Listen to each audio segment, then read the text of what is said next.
주위에 핀 꽃들을 보아라. 이 꽃들은 생과 사에 연연하지 않고 그때그때의 자기 생에 최선을 다하지 않던가. 법정스님. 세상 만물은 끊임없이 변화하고 한결같은 상태로 머물지 않는다. 세월의 흐름 속에서 모든 것은 변화한다. 이는 생성과 소멸, 집합과 분산의 끊임없는 순환을 의미한다. 이것이 바로 재행무상의 원리이다. 불교에서 중요한 개념 중 하나인 재행무상은 모든 것이 끊임없이 변하고 영원히 한 상태로 머물지 않는다는 의미를 담고 있다.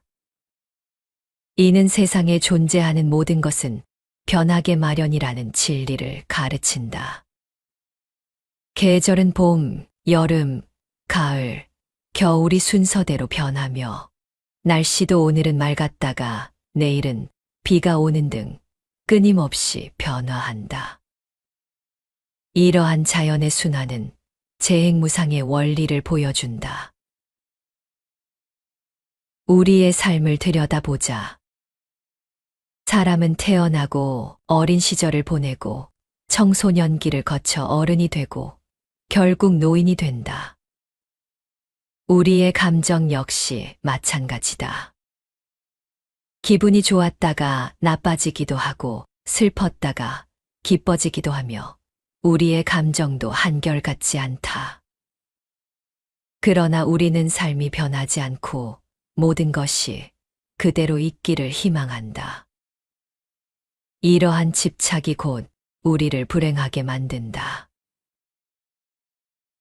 이 세상에는 영원한 것이 없다.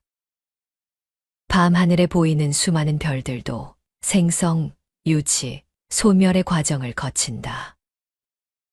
인간 역시 예외가 아니다. 모든 것은 변화하고 사라진다.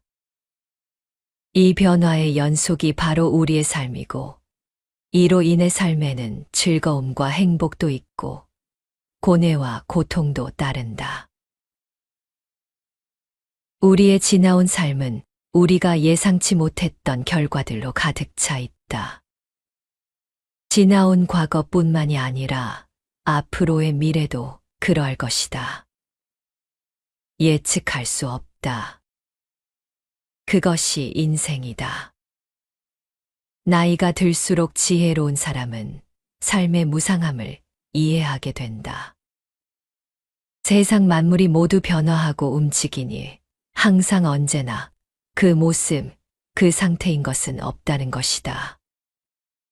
세상 만사 변화 무쌍하니 무엇을 붙잡아 두려거나 너무 집착하거나 욕심 부리지 말라는 뜻이다. 욕심과 집착은 괴로움을 일으킨다. 재행무상의 뜻을 되새기면 영원한 즐거움도 영원한 고통도 없다는 것을 알게 될 것이다. 인생이라는 계절은 끊임없이 변화하며 흘러간다. 얼음장 같은 추위로 온 세상을 얼어붙게 하던 혹한의 겨울도 숨 막히는 열기로 모든 것을 녹여버릴 것 같던 폭염의 여름도 결국은 시간의 강을 따라 흘러가는 한때의 현상에 불과하다.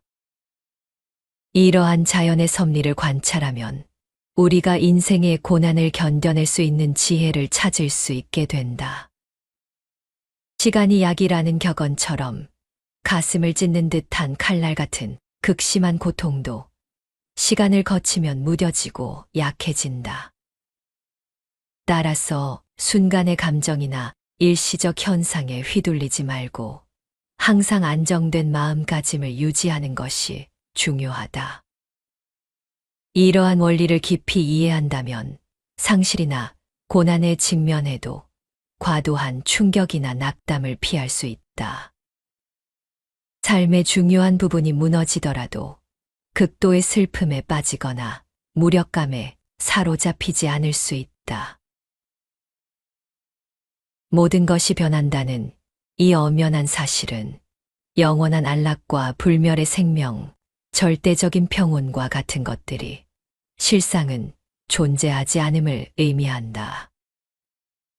그러나 역설적이게도 우리가 이 냉혹한 진리를 온전히 받아들일 때, 비로소 우리는 인생의 위기를 슬기롭게 극복하고 가슴 아픈 상실을 이겨내며 혼돈의 소용돌이 속에서도 지혜의 등불을 밝힐 수 있게 된다.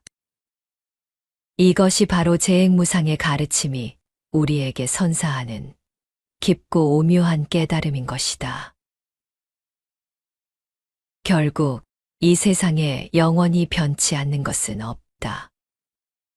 그렇기에 우리는 지금 이 찰나의 순간, 우리 앞에 펼쳐진 시간과 인연이라는 선물을 더없이 소중히 여기고 깊은 감사의 마음으로 대해야 한다. 매 순간이 우리에게 주어진 유일무이한 기회임을 깨닫고 그 안에서 삶의 진정한 의미와 아름다움을 발견해 나가는 것. 그것이야말로 우리가 추구해야 할 진정한 삶의 자세일 것이다. 인생은 찰나의 연속이다. 그렇다. 현재가 중요하다. 불교 경전인 본생경에는 현재를 어떻게 살아야 하는지에 대한 가르침이 나온다. 지나간 일을 슬퍼하지 말고 미래에 대해 바라지 말라. 다만 현재에 충실해야 그 아름다운 빛이 난다. 미래의 일을 바라고 과거의 일을 슬퍼하기 때문에 저 어리석은 사랑 바싹 마른다. 마치 꺾인 푸른 갈대처럼. 틱나탄 스님은 행복은 지금이다라고 강조하셨고 다음과 같은 말씀을 남기셨다. 삶의 기적은 지금 여기에 있다. 우리는 삶의 기적을 우리 자신 안에서, 우리 주변 도처에서 느낀다. 우리의 눈은 기적이다. 우리의 마음은 기적이다. 우리의 뇌는 기적이다. 파란 하늘, 하얀 구름, 산, 강, 숲, 꽃, 우리가 사랑하는 사람. 이 모든 것은 삶의 진정한 기적이다. 그러나 우리가 과거 때문에 괴로워하고 미래를 두려워하며 걱정하고 있으면 지금 여기에서 세상의 모든 기적과 결코 만날 수 없을 것이다. 살다 보면 좋은 날도 있지만 때로는 내 마음이 지옥인 날도 있다. 마음 속에서 불안과 걱정, 욕심과 시기, 그리고 화가 커질 때 마치 지옥의 불길 속에 영원히 휘말릴 것 같은 기분이 든다. 모든 것이 나를 향해 공격해오는 듯하고 어디에도 피할 곳이 없는 절망감에 빠지곤 한다. 이런 순간 우리는 어떻게 해야 할까? 불교에서는 고통의 원인을 탐욕, 성냄, 어리석음으로 설명한다. 이는 삼독이라 불리며 우리를 괴롭히는 주된 이유로 지목된다. 이 삼독이 마음 속에서 강하게 작용할 때 우리는 지옥을 경험하게 된다. 탐욕은 더 많이 가지려는 욕망으로, 성냄은 통제할 수 없는 분노로, 어리석음은 현실을 제대로 보지 못하는 착각으로 나타난다. 이 모든 것이 합쳐져 우리 마음을 무겁고 어두운 상태로 만들어버린다. 내 마음이 지옥일 때 가장 먼저 해야 할 일은 그 상태를 인정하는 것이다. 내가 지금 고통스럽구나. 내 마음이 불안하고 괴롭구나라고 스스로에게 솔직해지는 순간 우리는 이미 첫걸음을 내디딘 것이다. 그 다음으로는 이 고통도 찰나이고 결국 이 또한 지나갈 것이다 라는 긍정적인 마음을 가지는 것이 중요하다. 또한 명상을 통해 마음을 가라앉히고 호흡에 집중해 본다. 명상은 우리의 몸과 마음의 긴장을 풀어주고 지혜를 키우는 좋은 방법이다. 그리고 주위를 둘러보자. 내가 도움을 줄 수 있는 사람은 누구일까? 작은 친절을 베풀고 다른 이들의 고통을 덜어주는 일은 내 마음의 지옥을 천국으로 바꾸는 강력한 방법이다. 타인의 아픔에 공감하고 연민의 마음을 갖자. 지혜를 통해 세상을 있는 그대로 바라보는 연습을 하자. 우리를 괴롭히는 많은 것들이 사실은 우리의 마음에서 비롯된 착각일 때가 많다. 상황을 객관적으로 보고 그 속에서 배울 수 있는 점을 찾아보자. 지혜는 우리를 어리석음에서 벗어나게 하고 더 나은 길을 제시한다. 삶은 때로 우리에게 가혹한 시험을 내리지만 우리는 그 속에서 성장할 수 있다. 내 마음이 지옥일 때 자비와 연민, 그리고 지혜를 통해 그 지옥을 벗어나 평화로운 마음의 상태로 돌아갈 수 있다. 법정 스님의 법문 중에 이런 말씀이 있다. 행복이 무엇인가? 원하는 것을 갖게 되면 행복을 이루게 된다고 생각하는 분들이 있지만 아니다. 아무리 소중하고 갖고 싶었던 것도 시간이 지나면 결국 희미해진다. 덧없는 것, 고정불변의 것이 아니기 때문이다. 행복은 요구하고 추구한다고 이룰 수 있는 것이 아니라 지금 이 순간 선물처럼 주어지는 것이다. 무엇에 쫓기듯 살아서는 안 된다. 안정되고 차분한 마음으로 사물의 아름다움을 음미해보라. 이토록 아름다운 봄날 나무만 꽃을 피우는 것이 아니다. 여러분도 행복이라는 삶의 꽃을 활짝 피울 수 있다. 행복은 다가올 미래의 어느 순간, 어느 때에 예정된 것이 아니다. 바로 지금 현재, 이 순간 함께하는 것이다. 오늘 낭독할 책은 법정 스님의 말씀 모음집인 진짜 나를 찾아라이다. 지난 영상에 이어서 두 번째 낭독이다. 이 책은 법정 스님께서 1970년대 후반부터 2000년대 초반까지 다양한 장소에서 다양한 사람들과 소통하셨던 강의 내용을 담고 있다. 이번 영상에서는 진정한 고독의 의미와 변화하는 세상에서 현재를 살아가는 마음가짐과 관련된 내용을 간추려 보았다. 지옥과 천당은 결국 나의 마음가짐에 달려 있다는 진리를 깨우치게 될 것이다. 근심이나 걱정을 앞당기지 말라. 밖에서 주워 모은 지식, 그런 건 지혜가 될 수 없다. 그래서 문으로 들어온 것은 집안의 보배가 될 수 없다. 이런 말을 하는 것이다. 지혜는 누군가로부터 배워서 얻을 수 있는 것이 아니다. 지식은 남에게 받을 수 있지만 지혜는 받을 수 없다. 지식은 머리에서 자라나는 것이지만 지혜는 마음에서 움트는 것이다. 그 지혜는 우리 마음의 꽃으로 피어난다.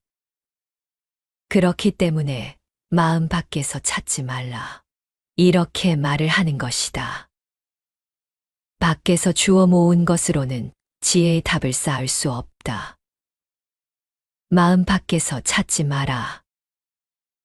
이 세상 모든 것은 순간순간 새로운 것으로 채워진다. 어제의 나와 오늘의 내가 다르다. 비록 거죽은 비슷하여 똑같은 눈매와 똑같은 목소리를 하고 있지만 어제의 나는 이미 죽었다. 지금 이 자리에 있는 나는 새로운 나이다. 이 세상 모든 것은 그렇게 순간마다 새로워지는 것이다. 무엇이 똑같아 보인다면 그건 우리 마음 속에 과거가 들어있기 때문이다. 과거를 통해서 어떤 관념의 눈을 통해서 바라보기 때문에 늘 똑같은 것처럼, 같은 것이 되풀이 되는 것처럼 느끼게 되는 것이다. 진정한 삶은 순간마다 새롭다. 꽃을 보라. 어제 핀 꽃이 다르고 오늘 핀 꽃이 다르다. 같은 것처럼 보여도 다르다. 그 빛깔과 그 향기와 그 모습이 다르다. 위기 속에는 반드시 희망이 있다. 희망이란 무엇인가? 내일이 있다는 것이다. 절망한 사람에게는 내일이 없다. 우리에게는 내일이 있으니 희망도 있는 것이다. 인생에는 맑은 날만 있는 것이 아니다.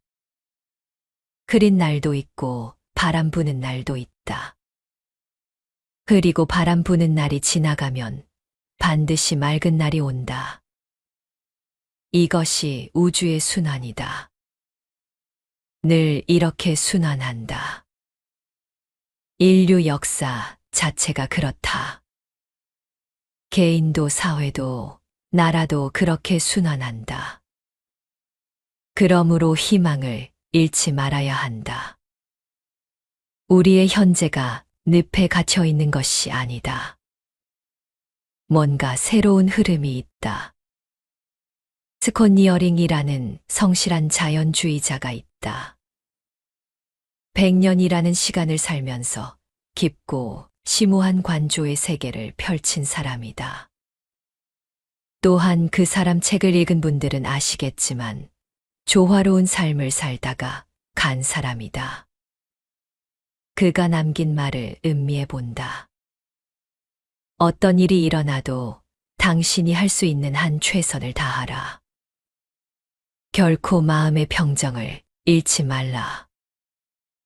당신이 좋아하는 일을 찾으라. 집, 식사, 옷차림을 검소하게 하고 번잡스러움을 피하라. 날마다 자연과 만나고 발밑의 땅을 느껴라. 근심 걱정을 떨쳐버리고 그날그날을 살라. 다른 사람과 나누라. 인생과 세계에 대해서 생각해 보는 시간을 가져라. 생활 속에서 웃음을 찾으라. 이 세상 모든 것에 애정을 가져라. 모든 것 속에 들어있는 하나의 생명을 안으로 살펴보라. 어떤 어려운 상황일지라도 좌절하지 말고, 낙담하지 말고, 주저앉지 말고 최선을 다하라고 한다. 평정을 잃지 말라는 것을 불교식으로 말하면 마음의 중심을 잃지 말라는 것이다.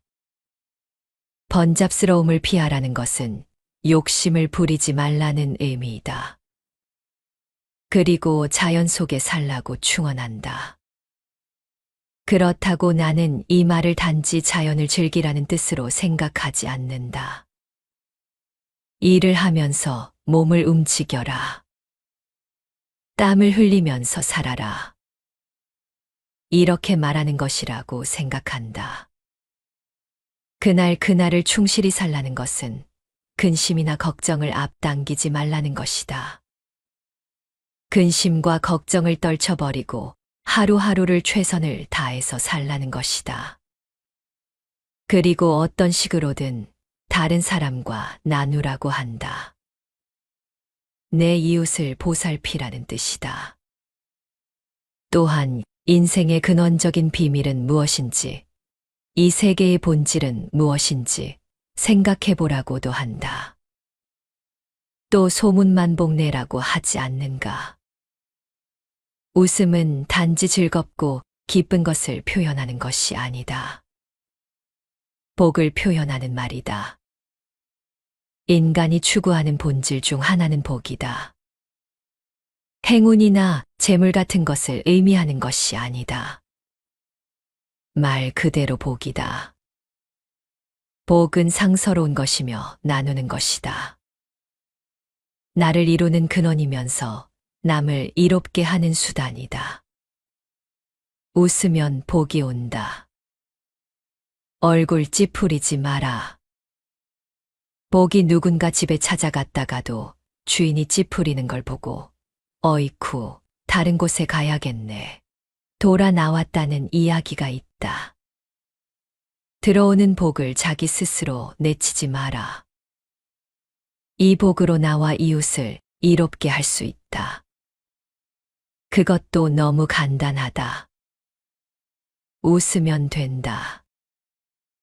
이 단순한 가치가 가장 위대한 가치가 된다는 것을 깨닫는 것만으로도 우리는 더 아름다운 인생을, 더 행복한 인생을 살 수 있다. 내 마음이 천당도 만들고 지옥도 만든다. 모두 다 눈에 보이고 귀에 들리고 손에 붙잡히는 것에 집착한다.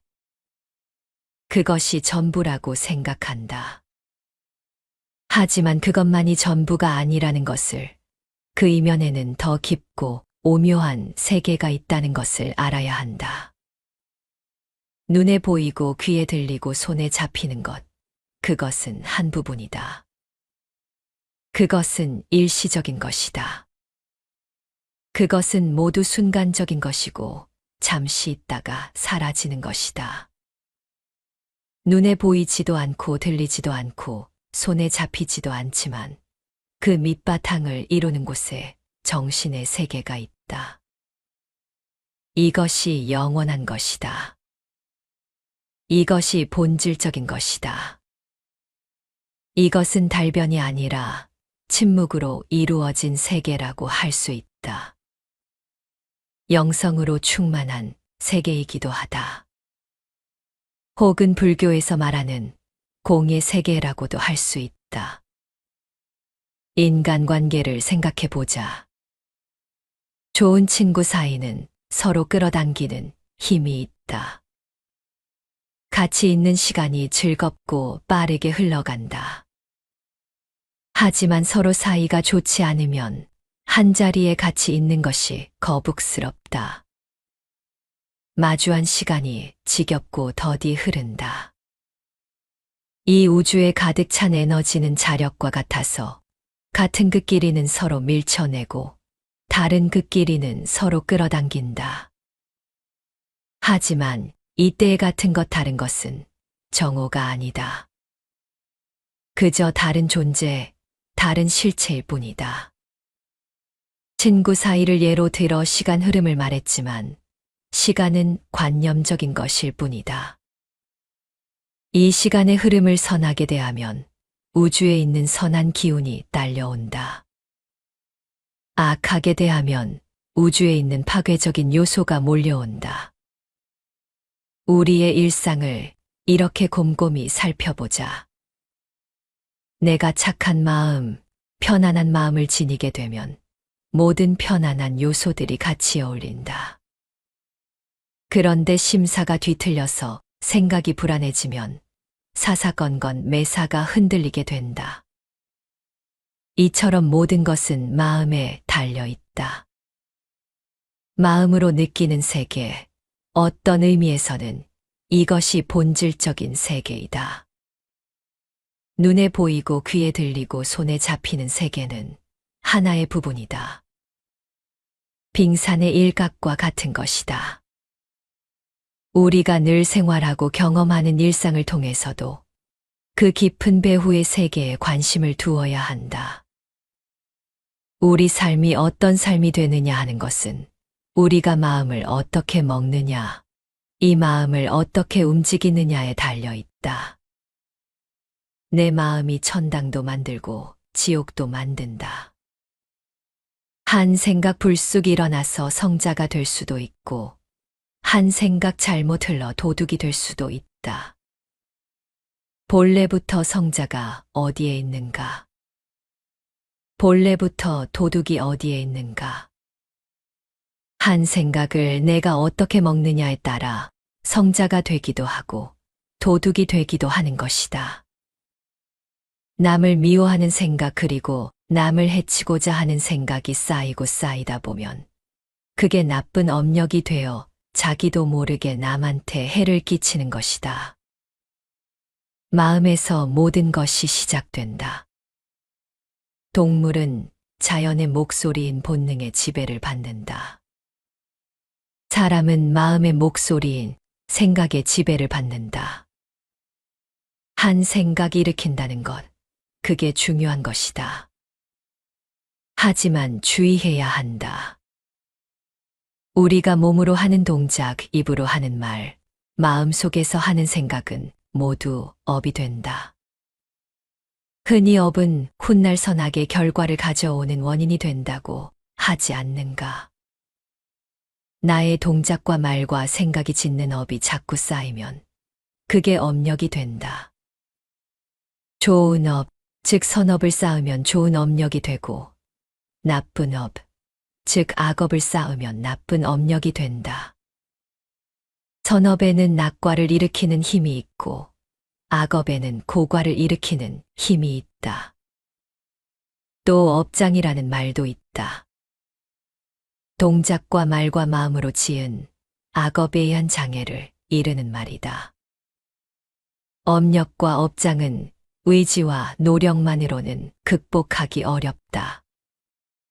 관성 법칙과 같은 것이다. 생사윤회라고 하지 않는가? 수레바퀴가 끊임없이 구르는 것과 같이 번뇌와 업에 의하여 삼계육도의 생사세계를 돌고 돈다. 흔히 번뇌를 끊는다, 욕망을 끊는다, 이렇게 말하지만 번뇌와 욕망은 철사를 끊는 것처럼 싹도 끊을 수 있는 것이 아니다. 다만 어떤 질적인 변화를 줄 수는 있다.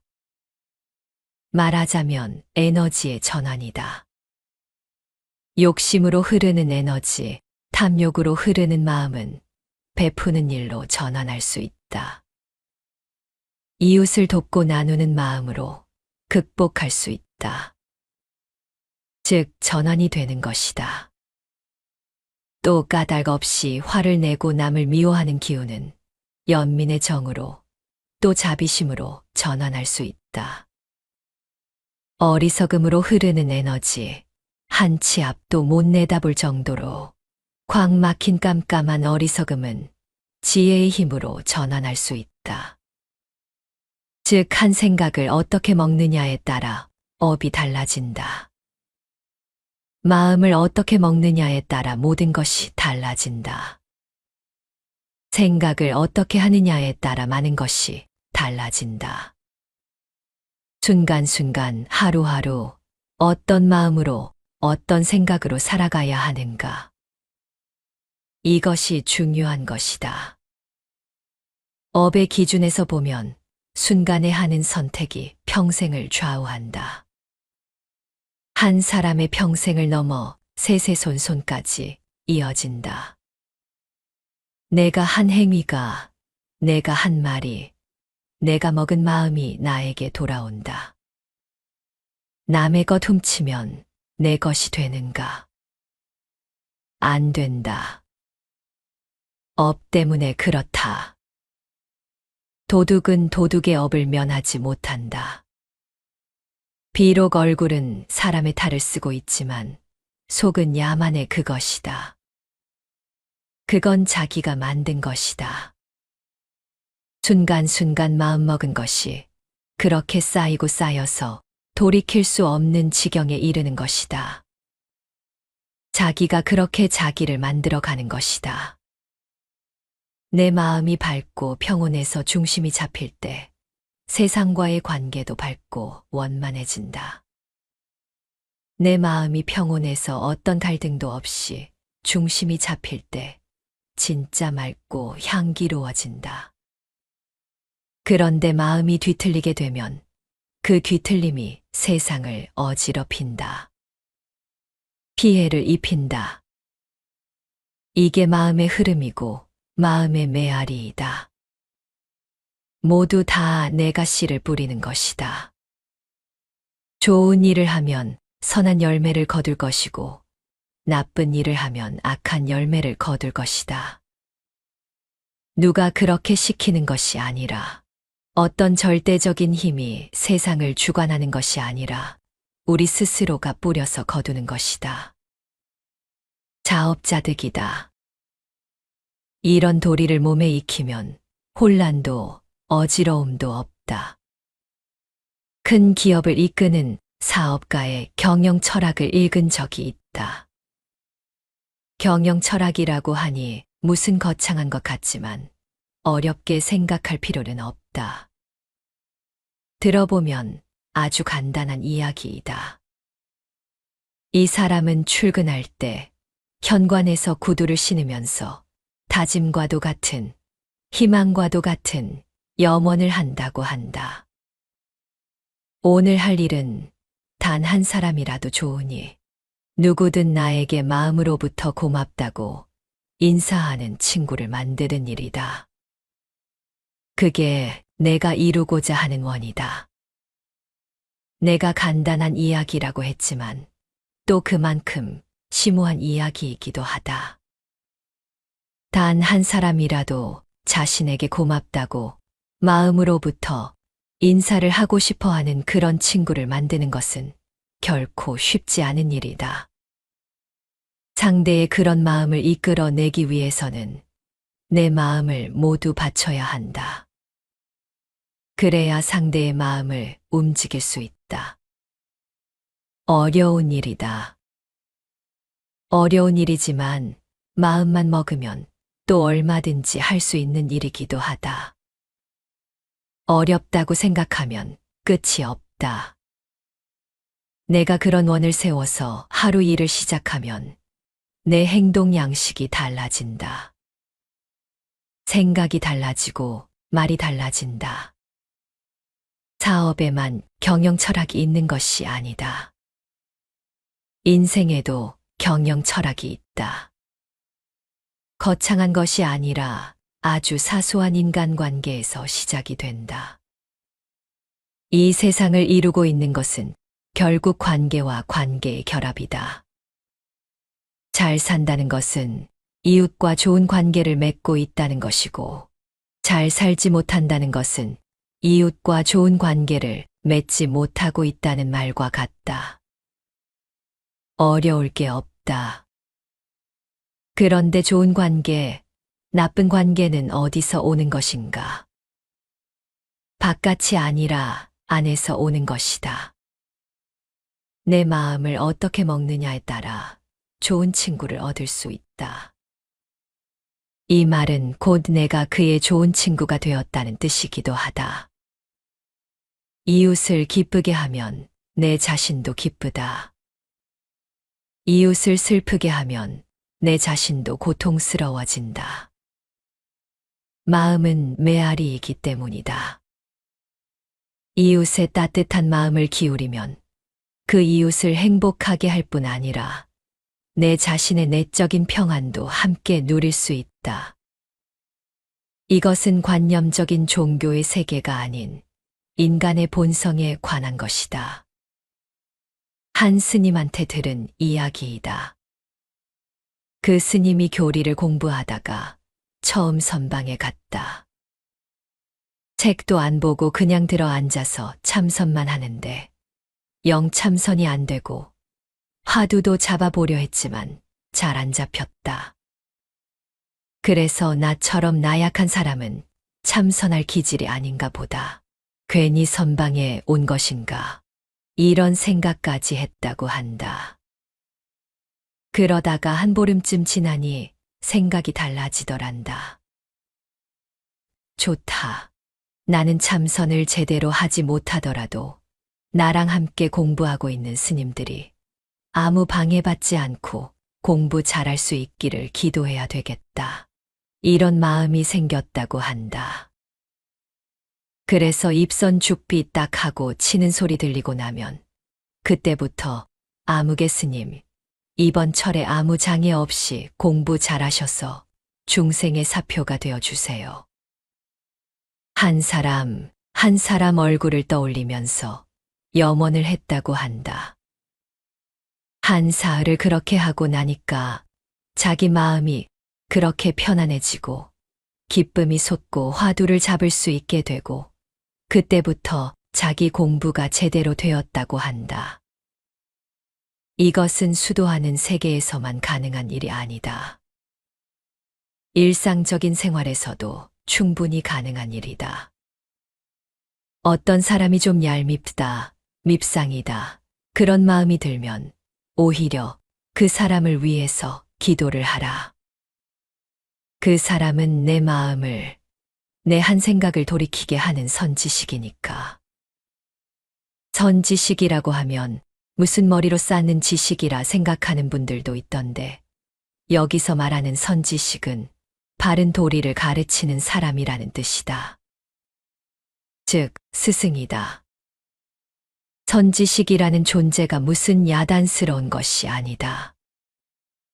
나에게 깨우침을 주면 그가 바로 선지식이다. 내 남편이, 내 아내가, 내 자식이 나에게 선지식이 될 수 있다. 어떤 사람은 어린 딸하고 그렇게 싸웠단다. 학교에 가면서 인사도 안 하고 무슨 말을 걸면 퉁명스럽게 말대꾸나 하고, 그래서 잔소리를 하게 되고, 그러면 또 아이는 반항하고 싸움이 되고, 잘 지내려고 할수록 오히려 자꾸 어긋나더란다. 그러다 어느 날 문득 깨달았다고 한다. 아, 이 아이가 나의 스승이구나. 내 수양이 모자라 이렇듯 다툼에 빠지는 것을 알게 해주는 선지식이구나. 선지식이 멀리 있는 것이 아니다. 따로 있는 것도 아니다. 이 자리에 모인 여러분이 선지식이다. 서로가 서로에게 선지식인 것이다. 그런데 엉뚱한 곳에서 선지식을 찾으려고 애쓴다. 절이나 교회 같은 종교시설에서, 또는 옛 이야기 속 성인들 중에서 찾으려고 한다. 아니다. 선지식은 여러분 곁에 있다. 내 가족이, 내 이웃이 부처가 될 수도 있고, 하나님이 될 수도 있고, 성인이 될 수도 있는 것이다. 내 마음이 상대를 어떻게 받아들이느냐에 따라 달라지는 것이다. 그러자면 마음을 써야 한다. 우리가 살아가는데 가장 마음을 써야 할 일은 내가 만난 사람에게 친절을 베푸는 것이다. 친절은 인간의 아주 고귀한 덕이기 때문이다. 우리가 주변 사람들에게 보다 큰 친절을 베푼다면 우주가 그만큼 선한 기운으로 확장된다. 좋은 기운으로 충만하게 된다. 우주라고 해서 관념적으로 생각하지 마라. 로켓을 타야만 갈 수 있는 저기 먼 세계가 아니다. 우리가 몸담고 있는 이 환경이 바로 우주이다. 바깥에서 찾지 마라. 진리는 바로 내 안에, 내 곁에 있다. 이 세상에는 불행한 사람들이 많다. 그것은 물질적인 가난 때문이라든가 신체적인 장애 때문이 아니다. 마음에 따뜻한 사랑이 없기 때문에 불행한 사람들이 많다. 마음에 따뜻한 사랑이 있으면 어떤 역경 속에도 결코 불행해지지 않는다. 하지만 아무리 좋은 환경에서 산다 하더라도 마음에 따뜻한 사랑이 없으면 불행해진다. 이웃을 따뜻하게 대하는 그런 사랑 없이는 그 어떤 위대한 일도 이 지구에서 일어나지 않는다. 인간답게 살다가 간 사람들, 현재 또 그렇게 살고 있는 사람들, 그들 마음에는 다 그런 따뜻한 사랑이 있다. 또 따뜻한 친절이 있다. 그렇다고 특정한 사람에게만 해당하는 이야기가 아니다. 마음 없는 사람이 어디에 있는가? 본래부터 우리는 다 갖추고 있다. 단지 그 마음이 열려 있지 않을 뿐이다. 그 마음이 겹겹으로 닫혀 있을 뿐이다. 그 마음에는 본래부터 따뜻한 사랑이 가득 고여 있다는 것을 알아야 한다. 그런데 한 생각 뒤틀려서 엉뚱한데 정신을 파느라, 딴데 신경을 쓰느라 자기 마음을 그렇게 열지 못하고 있는 것뿐이다. 그 마음을 활짝 열기만 하면 된다. 이게 우리에게 주어진 과제이다. 그럼 무엇을 통해서 열 수 있는가? 이건 혼자서는 어렵다. 이웃을 통해서, 사람과 사람과의 관계를 통해서 열 수 있다. 내 가족을, 내 이웃을 선지식으로 대하라. 그렇게 하면 내 마음이 저절로 열린다. 내 스스로가 스스로에게 간절해지는 존재가 된다. 언짢은 사이란 없다. 그것은 오히려 나를 겸허하게 한다. 생각을 돌이키게 한다. 그러면 편해지고 본래의 내가 될 수 있다.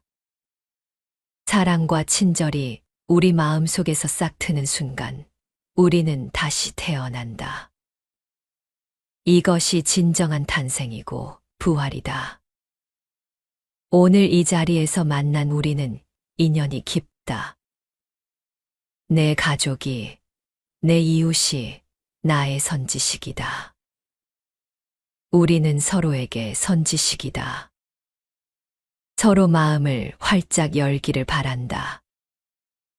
맑고 향기로운 세상을 만들어 가기를 바란다.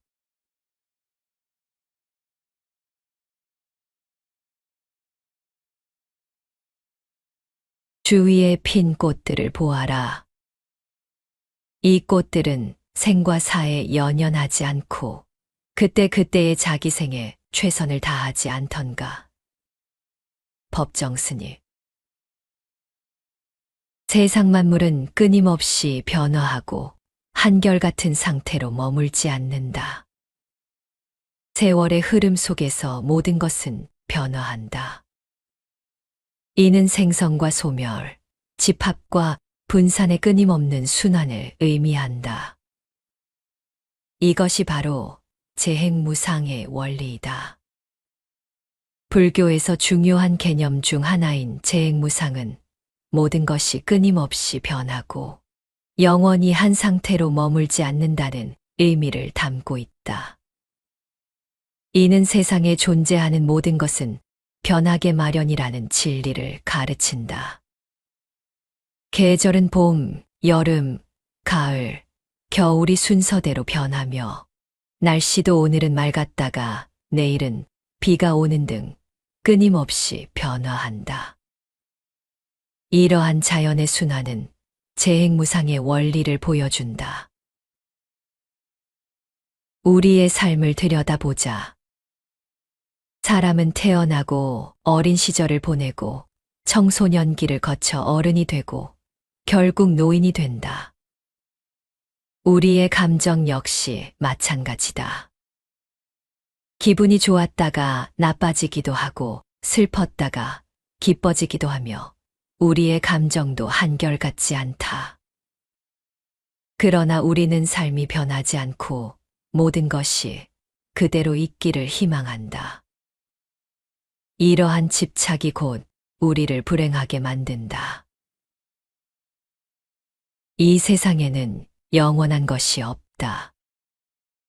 밤하늘에 보이는 수많은 별들도 생성, 유지, 소멸의 과정을 거친다.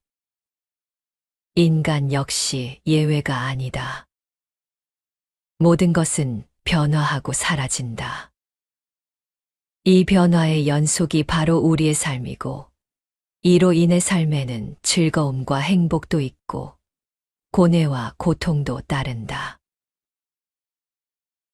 우리의 지나온 삶은 우리가 예상치 못했던 결과들로 가득 차 있다. 지나온 과거뿐만이 아니라 앞으로의 미래도 그러할 것이다. 예측할 수 없다. 그것이 인생이다. 나이가 들수록 지혜로운 사람은 삶의 무상함을 이해하게 된다.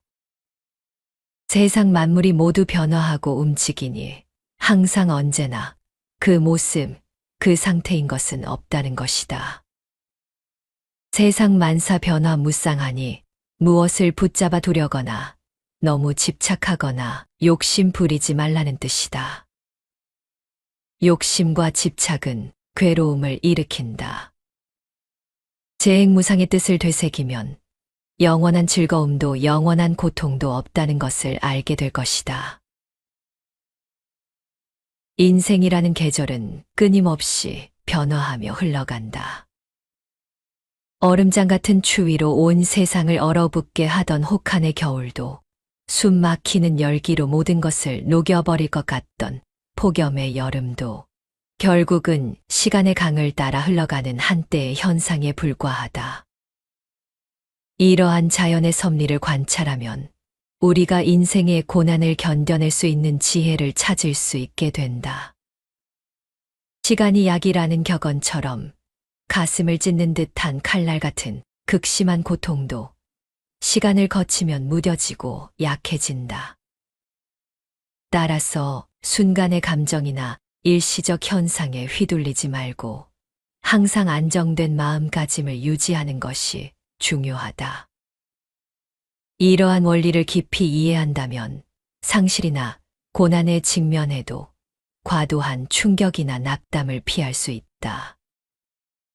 삶의 중요한 부분이 무너지더라도 극도의 슬픔에 빠지거나 무력감에 사로잡히지 않을 수 있다. 모든 것이 변한다는 이 엄연한 사실은 영원한 안락과 불멸의 생명, 절대적인 평온과 같은 것들이 실상은 존재하지 않음을 의미한다. 그러나 역설적이게도 우리가 이 냉혹한 진리를 온전히 받아들일 때 비로소 우리는 인생의 위기를 슬기롭게 극복하고 가슴 아픈 상실을 이겨내며 혼돈의 소용돌이 속에서도 지혜의 등불을 밝힐 수 있게 된다. 이것이 바로 재행무상의 가르침이 우리에게 선사하는 깊고 오묘한 깨달음인 것이다. 결국 이 세상에 영원히 변치 않는 것은 없다. 그렇기에 우리는 지금 이 찰나의 순간, 우리 앞에 펼쳐진 시간과 인연이라는 선물을 더없이 소중히 여기고 깊은 감사의 마음으로 대해야 한다. 매 순간이 우리에게 주어진 유일무이한 기회임을 깨닫고 그 안에서 삶의 진정한 의미와 아름다움을 발견해 나가는 것. 그것이야말로 우리가 추구해야 할 진정한 삶의 자세일 것이다. 인생은 찰나의 연속이다. 그렇다. 현재가 중요하다. 불교 경전인 본생경에는 현재를 어떻게 살아야 하는지에 대한 가르침이 나온다. 지나간 일을 슬퍼하지 말고 미래에 대해 바라지 말라. 다만 현재에 충실해야 그 아름다운 빛이 난다. 미래의 일을 바라고 과거의 일을 슬퍼하기 때문에 저 어리석은 사랑, 바싹 마른다. 마치 꺾인 푸른 갈대처럼. 틱나탄 스님은 행복은 지금이다라고 강조하셨고 다음과 같은 말씀을 남기셨다. 삶의 기적은 지금 여기에 있다. 우리는 삶의 기적을 우리 자신 안에서, 우리 주변 도처에서 느낀다. 우리의 눈은 기적이다. 우리의 마음은 기적이다. 우리의 뇌는 기적이다.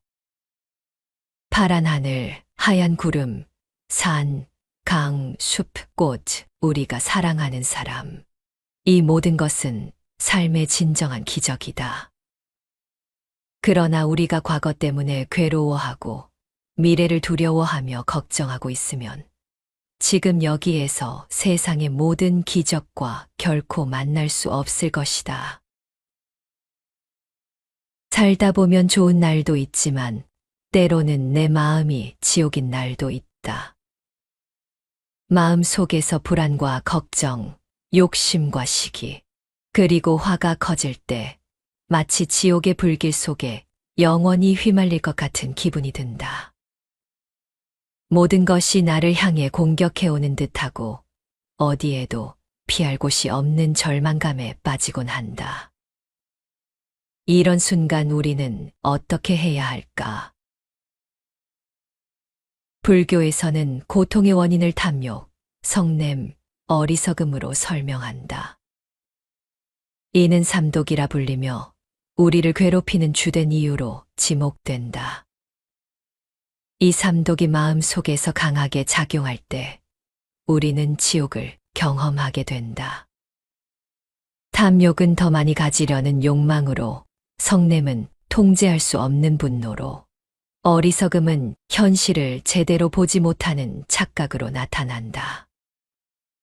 이 모든 것이 합쳐져 우리 마음을 무겁고 어두운 상태로 만들어버린다. 내 마음이 지옥일 때 가장 먼저 해야 할 일은 그 상태를 인정하는 것이다. 내가 지금 고통스럽구나, 내 마음이 불안하고 괴롭구나라고 스스로에게 솔직해지는 순간 우리는 이미 첫걸음을 내디딘 것이다. 그 다음으로는 이 고통도 찰나이고 결국 이 또한 지나갈 것이다 라는 긍정적인 마음을 가지는 것이 중요하다. 또한 명상을 통해 마음을 가라앉히고 호흡에 집중해 본다. 명상은 우리의 몸과 마음의 긴장을 풀어주고 지혜를 키우는 좋은 방법이다. 그리고 주위를 둘러보자. 내가 도움을 줄 수 있는 사람은 누구일까? 작은 친절을 베풀고 다른 이들의 고통을 덜어주는 일은 내 마음의 지옥을 천국으로 바꾸는 강력한 방법이다. 타인의 아픔에 공감하고 연민의 마음을 갖자. 지혜를 통해 세상을 있는 그대로 바라보는 연습을 하자. 우리를 괴롭히는 많은 것들이 사실은 우리의 마음에서 비롯된 착각일 때가 많다. 상황을 객관적으로 보고 그 속에서 배울 수 있는 점을 찾아보자. 지혜는 우리를 어리석음에서 벗어나게 하고 더 나은 길을 제시한다. 삶은 때로 우리에게 가혹한 시험을 내리지만 우리는 그 속에서 성장할 수 있다. 내 마음이 지옥일 때 자비와 연민, 그리고 지혜를 통해 그 지옥을 벗어나 평화로운 마음의 상태로 돌아갈 수 있다. 법정 스님의 법문 중에 이런 말씀이 있다. 행복이 무엇인가? 원하는 것을 갖게 되면 행복을 이루게 된다고 생각하는 분들이 있지만 아니다. 아무리 소중하고 갖고 싶었던 것도 시간이 지나면 결국 희미해진다. 덧없는 것, 고정불변의 것이 아니기 때문이다. 행복은 요구하고 추구한다고 이룰 수 있는 것이 아니라 지금 이 순간 선물처럼 주어지는 것이다. 무엇에 쫓기듯 살아서는 안 된다. 안정되고 차분한 마음으로 사물의 아름다움을 음미해보라. 이토록 아름다운 봄날, 나무만 꽃을 피우는 것이 아니다. 여러분도 행복이라는 삶의 꽃을 활짝 피울 수 있다.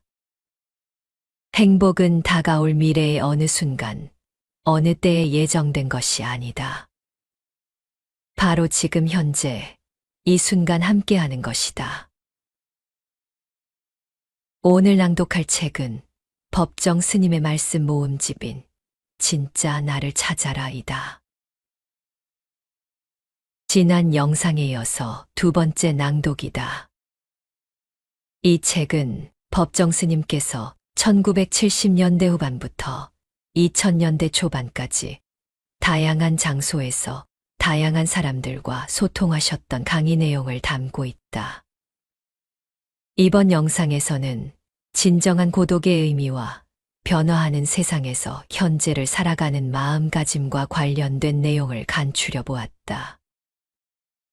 지옥과 천당은 결국 나의 마음가짐에 달려 있다는 진리를 깨우치게 될 것이다. 근심이나 걱정을 앞당기지 말라. 밖에서 주워 모은 지식, 그런 건 지혜가 될 수 없다. 그래서 문으로 들어온 것은 집안의 보배가 될 수 없다. 이런 말을 하는 것이다. 지혜는 누군가로부터 배워서 얻을 수 있는 것이 아니다. 지식은 남에게 받을 수 있지만 지혜는 받을 수 없다. 지식은 머리에서 자라나는 것이지만 지혜는 마음에서 움트는 것이다. 그 지혜는 우리 마음의 꽃으로 피어난다. 그렇기 때문에 마음 밖에서 찾지 말라. 이렇게 말을 하는 것이다. 밖에서 주워 모은 것으로는 지혜의 답을 쌓을 수 없다. 마음 밖에서 찾지 마라. 이 세상 모든 것은 순간순간 새로운 것으로 채워진다. 어제의 나와 오늘의 내가 다르다. 비록 거죽은 비슷하여 똑같은 눈매와 똑같은 목소리를 하고 있지만 어제의 나는 이미 죽었다. 지금 이 자리에 있는 나는 새로운 나이다.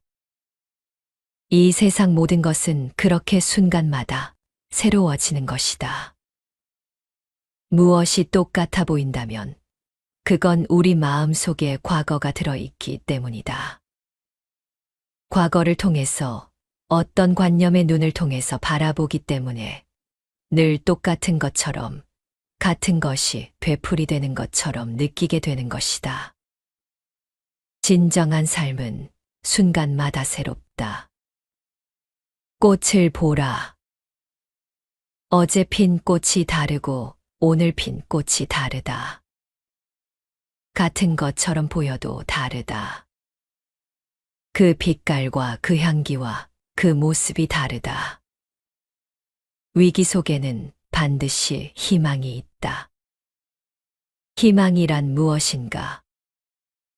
내일이 있다는 것이다. 절망한 사람에게는 내일이 없다. 우리에게는 내일이 있으니 희망도 있는 것이다. 인생에는 맑은 날만 있는 것이 아니다. 흐린 날도 있고 바람 부는 날도 있다. 그리고 바람 부는 날이 지나가면 반드시 맑은 날이 온다. 이것이 우주의 순환이다. 늘 이렇게 순환한다. 인류 역사 자체가 그렇다. 개인도 사회도 나라도 그렇게 순환한다. 그러므로 희망을 잃지 말아야 한다. 우리의 현재가 늪에 갇혀 있는 것이 아니다. 뭔가 새로운 흐름이 있다. 스콧니어링이라는 성실한 자연주의자가 있다. 100년이라는 시간을 살면서 깊고 심오한 관조의 세계를 펼친 사람이다. 또한 그 사람 책을 읽은 분들은 아시겠지만 조화로운 삶을 살다가 간 사람이다. 그가 남긴 말을 음미해 본다. 어떤 일이 일어나도 당신이 할 수 있는 한 최선을 다하라. 결코 마음의 평정을 잃지 말라. 당신이 좋아하는 일을 찾으라. 집, 식사, 옷차림을 검소하게 하고 번잡스러움을 피하라. 날마다 자연과 만나고 발밑의 땅을 느껴라. 근심 걱정을 떨쳐버리고 그날 그날을 살라. 다른 사람과 나누라. 인생과 세계에 대해서 생각해 보는 시간을 가져라. 생활 속에서 웃음을 찾으라. 이 세상 모든 것에 애정을 가져라. 모든 것 속에 들어있는 하나의 생명을 안으로 살펴보라. 어떤 어려운 상황일지라도 좌절하지 말고, 낙담하지 말고, 주저앉지 말고 최선을 다하라고 한다. 평정을 잃지 말라는 것을 불교식으로 말하면 마음의 중심을 잃지 말라는 것이다. 번잡스러움을 피하라는 것은 욕심을 부리지 말라는 의미이다. 그리고 자연 속에 살라고 충언한다. 그렇다고 나는 이 말을 단지 자연을 즐기라는 뜻으로 생각하지 않는다. 일을 하면서 몸을 움직여라. 땀을 흘리면서 살아라. 이렇게 말하는 것이라고 생각한다. 그날을 충실히 살라는 것은 근심이나 걱정을 앞당기지 말라는 것이다. 근심과 걱정을 떨쳐버리고 하루하루를 최선을 다해서 살라는 것이다. 그리고 어떤 식으로든 다른 사람과 나누라고 한다. 내 이웃을 보살피라는 뜻이다. 또한 인생의 근원적인 비밀은 무엇인지, 이 세계의 본질은 무엇인지 생각해보라고도 한다. 또 소문만복내라고 하지 않는가. 웃음은 단지 즐겁고 기쁜 것을 표현하는 것이 아니다. 복을 표현하는 말이다. 인간이 추구하는 본질 중 하나는 복이다. 행운이나 재물 같은 것을 의미하는 것이 아니다. 말 그대로 복이다. 복은 상서로운 것이며 나누는 것이다. 나를 이루는 근원이면서 남을 이롭게 하는 수단이다. 웃으면 복이 온다. 얼굴 찌푸리지 마라. 복이 누군가 집에 찾아갔다가도 주인이 찌푸리는 걸 보고 어이쿠, 다른 곳에 가야겠네. 돌아 나왔다는 이야기가 있다. 들어오는 복을 자기 스스로 내치지 마라. 이 복으로 나와 이웃을 이롭게 할 수 있다. 그것도 너무 간단하다. 웃으면 된다. 이 단순한 가치가 가장 위대한 가치가 된다는 것을 깨닫는 것만으로도 우리는 더 아름다운 인생을, 더 행복한 인생을 살 수 있다. 내 마음이 천당도 만들고 지옥도 만든다. 모두 다 눈에 보이고 귀에 들리고 손에 붙잡히는 것에 집착한다. 그것이 전부라고 생각한다. 하지만 그것만이 전부가 아니라는 것을, 그 이면에는 더 깊고 오묘한 세계가 있다는 것을 알아야 한다.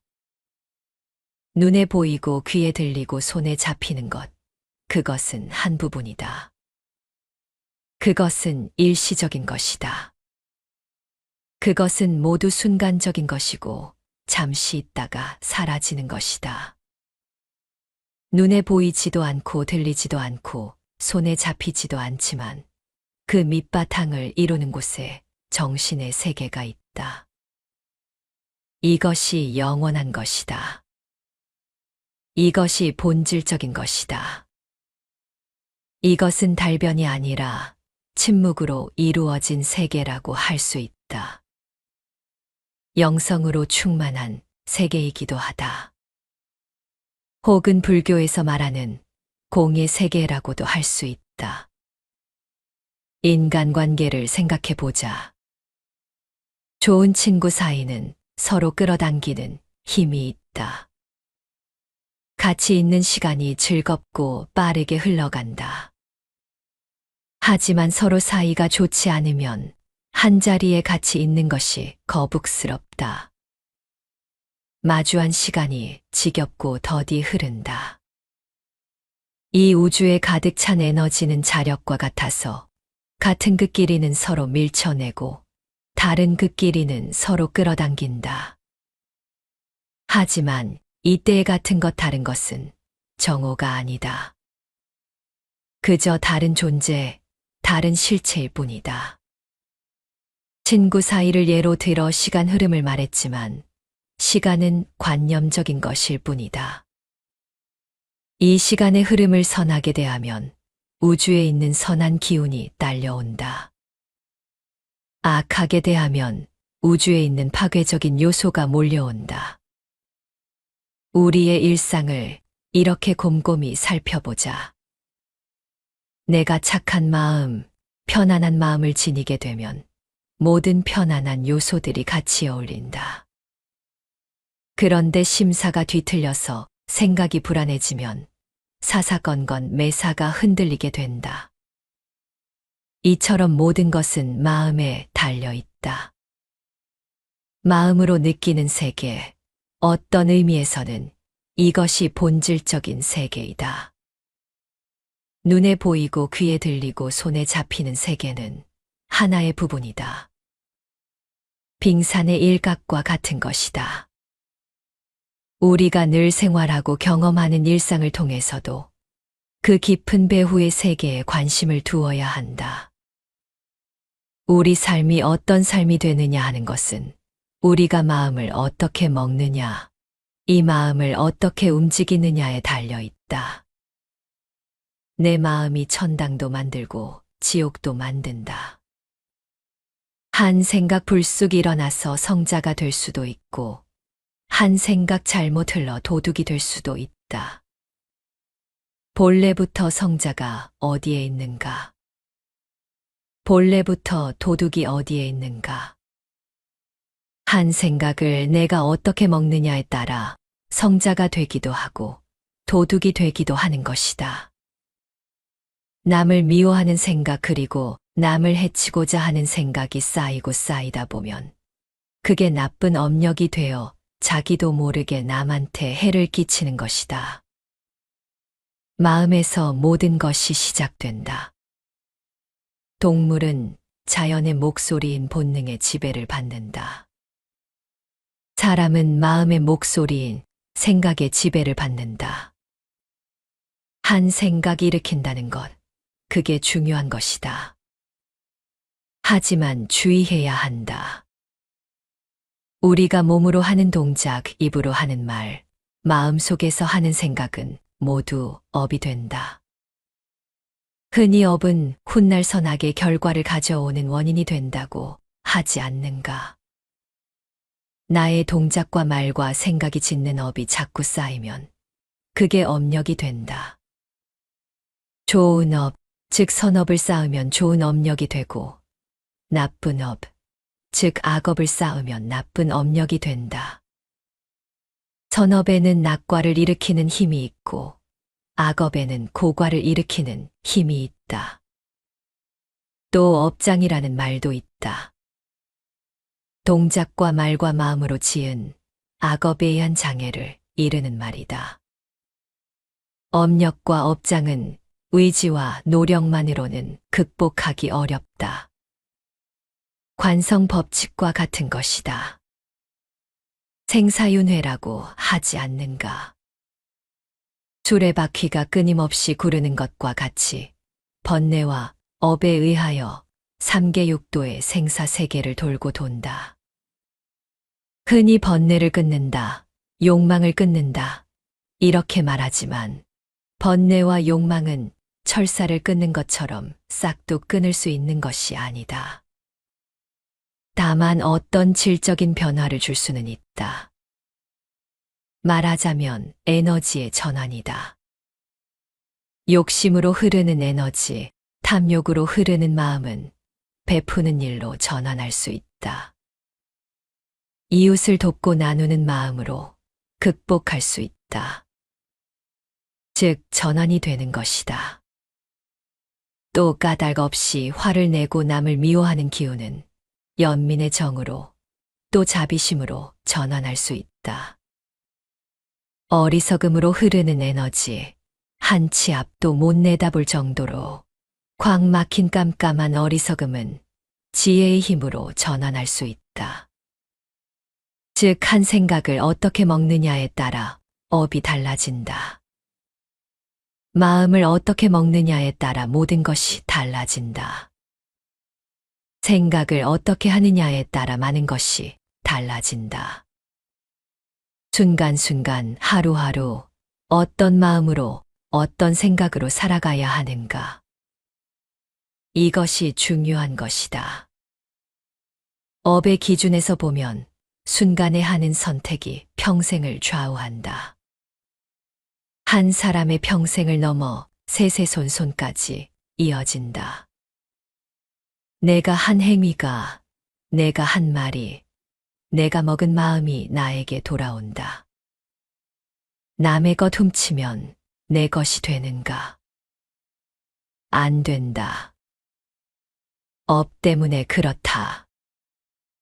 도둑은 도둑의 업을 면하지 못한다. 비록 얼굴은 사람의 탈을 쓰고 있지만 속은 야만의 그것이다. 그건 자기가 만든 것이다. 순간순간 마음먹은 것이 그렇게 쌓이고 쌓여서 돌이킬 수 없는 지경에 이르는 것이다. 자기가 그렇게 자기를 만들어가는 것이다. 내 마음이 밝고 평온해서 중심이 잡힐 때 세상과의 관계도 밝고 원만해진다. 내 마음이 평온해서 어떤 갈등도 없이 중심이 잡힐 때 진짜 맑고 향기로워진다. 그런데 마음이 뒤틀리게 되면 그 뒤틀림이 세상을 어지럽힌다. 피해를 입힌다. 이게 마음의 흐름이고 마음의 메아리이다. 모두 다 내가 씨를 뿌리는 것이다. 좋은 일을 하면 선한 열매를 거둘 것이고 나쁜 일을 하면 악한 열매를 거둘 것이다. 누가 그렇게 시키는 것이 아니라 어떤 절대적인 힘이 세상을 주관하는 것이 아니라 우리 스스로가 뿌려서 거두는 것이다. 자업자득이다. 이런 도리를 몸에 익히면 혼란도 어지러움도 없다. 큰 기업을 이끄는 사업가의 경영 철학을 읽은 적이 있다. 경영 철학이라고 하니 무슨 거창한 것 같지만 어렵게 생각할 필요는 없다. 들어보면 아주 간단한 이야기이다. 이 사람은 출근할 때 현관에서 구두를 신으면서 다짐과도 같은, 희망과도 같은 염원을 한다고 한다. 오늘 할 일은 단 한 사람이라도 좋으니 누구든 나에게 마음으로부터 고맙다고 인사하는 친구를 만드는 일이다. 그게 내가 이루고자 하는 원이다. 내가 간단한 이야기라고 했지만 또 그만큼 심오한 이야기이기도 하다. 단 한 사람이라도 자신에게 고맙다고 마음으로부터 인사를 하고 싶어 하는 그런 친구를 만드는 것은 결코 쉽지 않은 일이다. 상대의 그런 마음을 이끌어내기 위해서는 내 마음을 모두 바쳐야 한다. 그래야 상대의 마음을 움직일 수 있다. 어려운 일이다. 어려운 일이지만 마음만 먹으면 또 얼마든지 할 수 있는 일이기도 하다. 어렵다고 생각하면 끝이 없다. 내가 그런 원을 세워서 하루 일을 시작하면 내 행동 양식이 달라진다. 생각이 달라지고 말이 달라진다. 사업에만 경영 철학이 있는 것이 아니다. 인생에도 경영 철학이 있다. 거창한 것이 아니라 아주 사소한 인간관계에서 시작이 된다. 이 세상을 이루고 있는 것은 결국 관계와 관계의 결합이다. 잘 산다는 것은 이웃과 좋은 관계를 맺고 있다는 것이고, 잘 살지 못한다는 것은 이웃과 좋은 관계를 맺지 못하고 있다는 말과 같다. 어려울 게 없다. 그런데 좋은 관계, 나쁜 관계는 어디서 오는 것인가? 바깥이 아니라 안에서 오는 것이다. 내 마음을 어떻게 먹느냐에 따라 좋은 친구를 얻을 수 있다. 이 말은 곧 내가 그의 좋은 친구가 되었다는 뜻이기도 하다. 이웃을 기쁘게 하면 내 자신도 기쁘다. 이웃을 슬프게 하면 내 자신도 고통스러워진다. 마음은 메아리이기 때문이다. 이웃의 따뜻한 마음을 기울이면 그 이웃을 행복하게 할 뿐 아니라 내 자신의 내적인 평안도 함께 누릴 수 있다. 이것은 관념적인 종교의 세계가 아닌 인간의 본성에 관한 것이다. 한 스님한테 들은 이야기이다. 그 스님이 교리를 공부하다가 처음 선방에 갔다. 책도 안 보고 그냥 들어 앉아서 참선만 하는데 영 참선이 안 되고 화두도 잡아보려 했지만 잘 안 잡혔다. 그래서 나처럼 나약한 사람은 참선할 기질이 아닌가 보다. 괜히 선방에 온 것인가. 이런 생각까지 했다고 한다.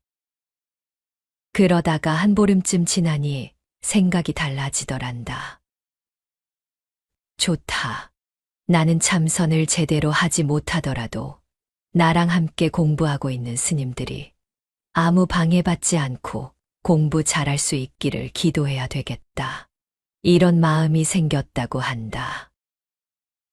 그래서 입선 죽비 딱 하고 치는 소리 들리고 나면 그때부터 아무개 스님, 이번 철에 아무 장애 없이 공부 잘하셔서 중생의 사표가 되어주세요. 한 사람 얼굴을 떠올리면서 염원을 했다고 한다. 한 사흘을 그렇게 하고 나니까 자기 마음이 그렇게 편안해지고 기쁨이 솟고 화두를 잡을 수 있게 되고 그때부터 자기 공부가 제대로 되었다고 한다. 이것은 수도하는 세계에서만 가능한 일이 아니다. 일상적인 생활에서도 충분히 가능한 일이다. 어떤 사람이 좀 얄밉다, 밉상이다, 그런 마음이 들면 오히려 그 사람을 위해서 기도를 하라. 그 사람은 내 마음을, 내 한 생각을 돌이키게 하는 선지식이니까. 선지식이라고 하면 무슨 머리로 쌓는 지식이라 생각하는 분들도 있던데 여기서 말하는 선지식은 바른 도리를 가르치는 사람이라는 뜻이다. 즉, 스승이다. 선지식이라는 존재가 무슨 야단스러운 것이 아니다. 나에게 깨우침을 주면 그가 바로 선지식이다. 내 남편이, 내 아내가, 내 자식이 나에게 선지식이 될 수 있다. 어떤 사람은 어린 딸하고 그렇게 싸웠단다. 학교에 가면서 인사도 안 하고 무슨 말을 걸면 퉁명스럽게 말대꾸나 하고 그래서 잔소리를 하게 되고 그러면 또 아이는 반항하고 싸움이 되고 잘 지내려고 할수록 오히려 자꾸 어긋나더란다. 그러다 어느 날 문득 깨달았다고 한다. 아, 이 아이가 나의 스승이구나. 내 수양이 모자라 이렇듯 다툼에 빠지는 것을 알게 해주는 선지식이구나. 선지식이 멀리 있는 것이 아니다. 따로 있는 것도 아니다. 이 자리에 모인 여러분이 선지식이다. 서로가 서로에게 선지식인 것이다. 그런데 엉뚱한 곳에서 선지식을 찾으려고 애쓴다. 절이나 교회 같은 종교시설에서 또는 옛 이야기 속 성인들 중에서 찾으려고 한다. 아니다. 선지식은 여러분 곁에 있다.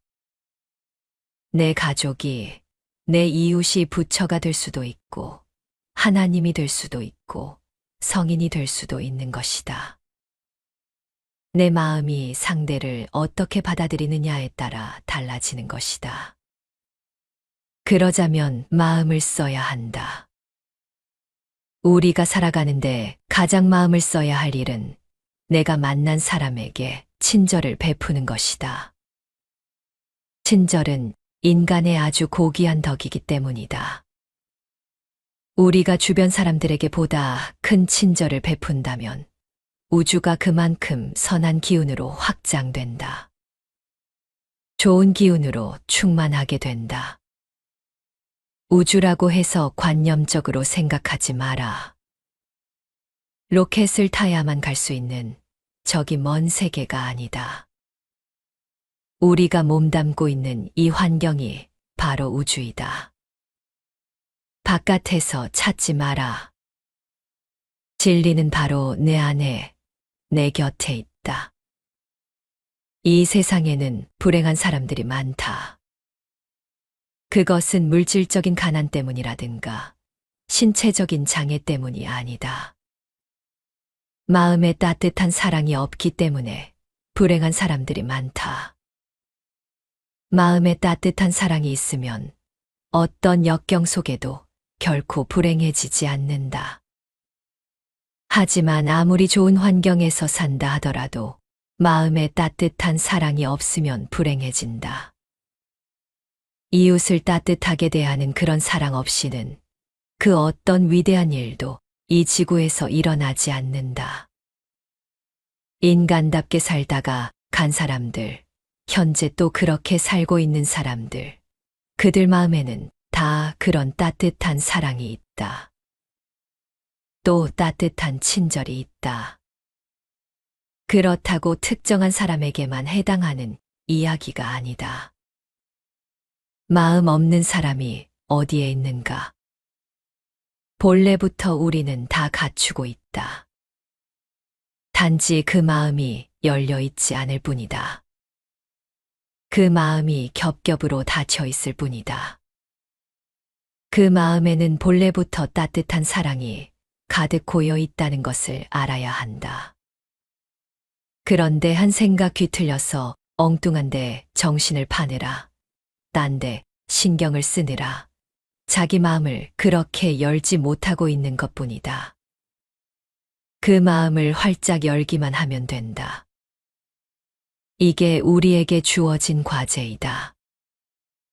그럼 무엇을 통해서 열 수 있는가? 이건 혼자서는 어렵다. 이웃을 통해서, 사람과 사람과의 관계를 통해서 열 수 있다. 내 가족을, 내 이웃을 선지식으로 대하라. 그렇게 하면 내 마음이 저절로 열린다. 내 스스로가 스스로에게 간절해지는 존재가 된다. 언짢은 사이란 없다. 그것은 오히려 나를 겸허하게 한다. 생각을 돌이키게 한다. 그러면 편해지고 본래의 내가 될 수 있다. 사랑과 친절이 우리 마음속에서 싹 트는 순간 우리는 다시 태어난다. 이것이 진정한 탄생이고 부활이다. 오늘 이 자리에서 만난 우리는 인연이 깊다. 내 가족이, 내 이웃이 나의 선지식이다. 우리는 서로에게 선지식이다. 서로 마음을 활짝 열기를 바란다. 맑고 향기로운 세상을 만들어 가기를 바란다.